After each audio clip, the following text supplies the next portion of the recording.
The mitzvah of purifying Metzorah. The second step in purifying Metzorah, as the Rambam describes it. What is a Metzorah? Metzorah is translated, although inaccurately I would say, as a leper. What is a leper? Or what is Metzorah that we're talking about? It's a person that did something wrong, and because of that he was given the consequence of what he did wrong is that he got a skin condition. A skin condition in which the skin turned white, or some of his hairs turned white, and that was referred to as a Metzorah. In order to describe exactly the type of discoloration and so on and so forth, the Torah goes on to describe to us the details of it, what is considered in fact a Metzorah, what is not considered a Metzorah. So what happens after a person became a Metzorah? So step number one is that he had to, once he was determined the Metzorah, he was classified a Metzorah, which was not a simple matter, but Kohen had to classify him as a Metzorah. Once that happened, he had to leave the Jewish camp. He had to be in solitude. He was not allowed to be together with anybody else, not even other people that had the same tumas Metzorah, the same impurity. This, our Chachamim described, this element of the Metzorah, it's not a physical condition where we have today. It's not some type of fungus. It's not some type of skin ailment that we might have, but it was strictly a consequence and an extension of something wrong that a person did spiritually. Primarily, Metzorah came as an effect of Lashon Hara. So if a person spoke Lashon Hara, and we have one example of this in the Torah, a few examples of this in Tanakh, Moshe Rabbeinu's sister, Miriam, holy woman that she was. Moshe himself. Yeah. But we have with regards to Miriam that she became Metzorah. Why? Because she spoke somewhat disrespectfully about Moshe Rabbeinu. Immediately the effect was that she became Metzorah. So it's explained in Chassidus and Kabbalah that really a Metzorah only happened to a person that was worthy of it. In other words, a person had to be on a very high spiritual state. And speaking these words of Lashon Hara became the only thing that they did wrong, so immediately it expressed itself as a blemish in the skin.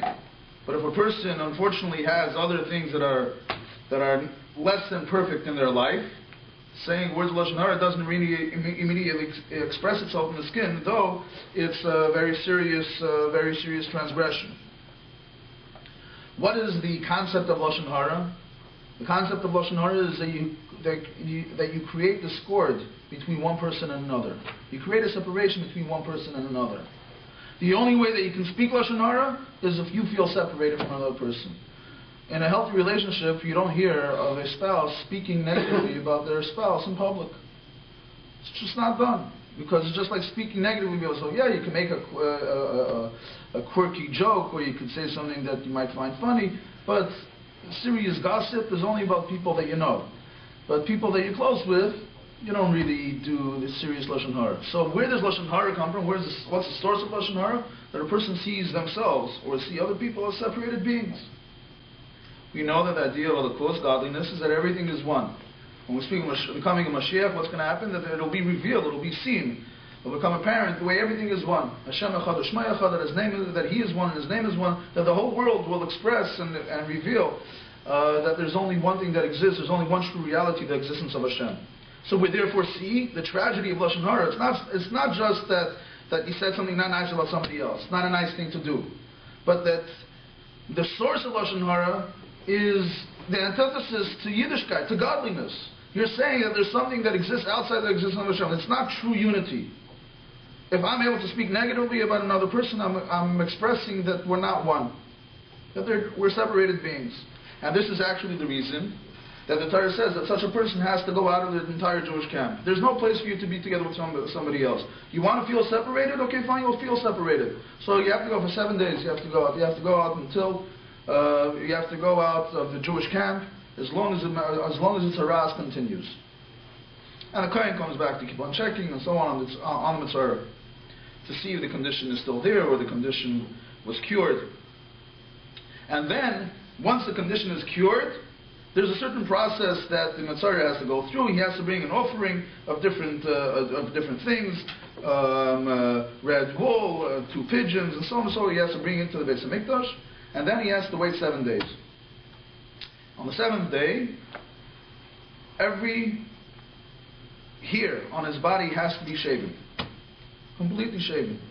And this is, the Rambam enumerates as one of the commandments, one of the 613 commandments, is that the second step of purification of the Metzorah is to get this haircut. So essentially, what is the mitzvah? Mitzvah 111, positive commandment 111, is to shave the hair of the Metzorah on the 7th day after he was cured from his condition. This is the mitzvah. So, the mitzvah is the haircut. Not just the haircut, the hair removal. Even days. Everything.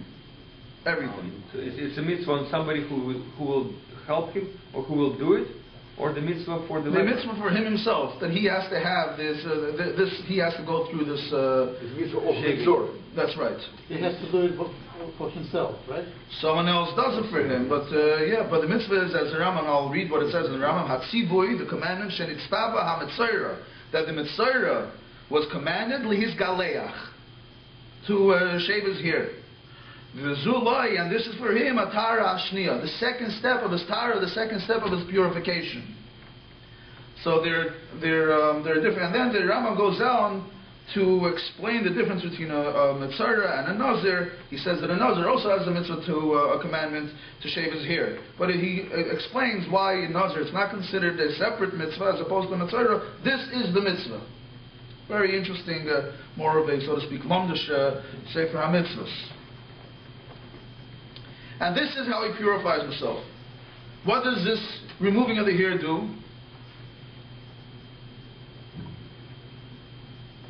So as we said, that the idea of the Metzorah is that he created separation.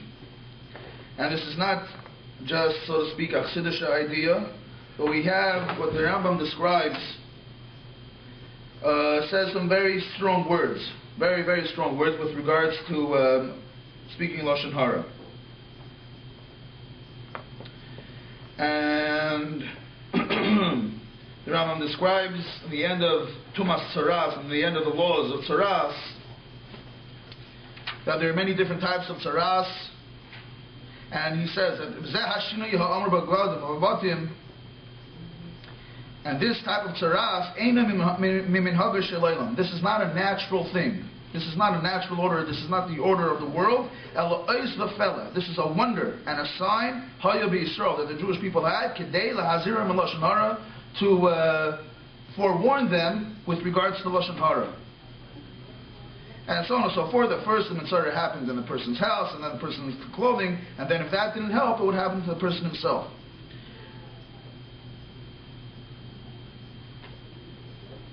And the Rambam goes on. The person that wants to walk on a straight path, to remove himself from the company of people that speak foolishness and negativity, and from discussing it with this, not to be caught in this web of foolishness and negativity. And the Rambam goes on to describe the process of the way this works, of the tragedy of Lashon Hara. And this is the order in which these jesters, these negative jesters are. First is just general foolishness. And from speaking general foolishness, they come to speaking, to making fun of, to speak negatively about tzaddikim. And then from this, they start speaking and questioning Nevi'im, prophets. And the next step is, and from this, the next step is they start speaking against Hashem, the Kaifrim Be'ikar, and they reject the fundamentals. They reject Hashem. So the Rambam goes on, and the Rambam is saying this in the Sefer Halachos. It's the Musar within the Sefer Halachos, but he's speaking about how the process of speaking, of being relaxed with regards to the nature of our conversations, is the negativity that it possibly leads to. So this is what the Rambam says. Going back to our mitzvah, so what happens? So after a person is in seclusion, the time of seclusion is meant for a person to focus and to remember what is real, how he should be behaving. So part of the process is the haircut. What's the point of the haircut? To removing any strand of hair. So the Sefer Chinuch, mitzvah Kuf Ayin Dalet, the Sefer Chinuch also enumerates all the mitzvahs. He also counts this mitzvah as a mitzvah of 174. And he says that the point of this haircut is that a person should see himself as if he's born again. Just like a baby that is born without any hair, so too he's being born again now. And he writes, Kidei sheyira ha'adam ki'ilu hu nivra, ki'ilu hayayim nivra, as if he was born today. And just like his hair starts growing today, so too is he born today. And he will renew his actions. Because speaking negatively is the nature. This is how we are. This is what we do with our friends. This is our favorite pastime. So to start something new, so the haircut is the removal of all hair is supposed to remind the person that he's able to change his actions, to change his habit of gossiping and the nature of his conversations. Just like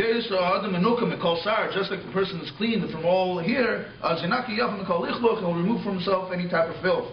And that so the Sefer Chinuch says that the point of the haircut or the hair removal is in order to remind a person how he should be renewing his path and how he should be renewing his behavior, that he shouldn't feel that he's locked down to the way he behaved up until now, but that he could change his habits, start a whole new life.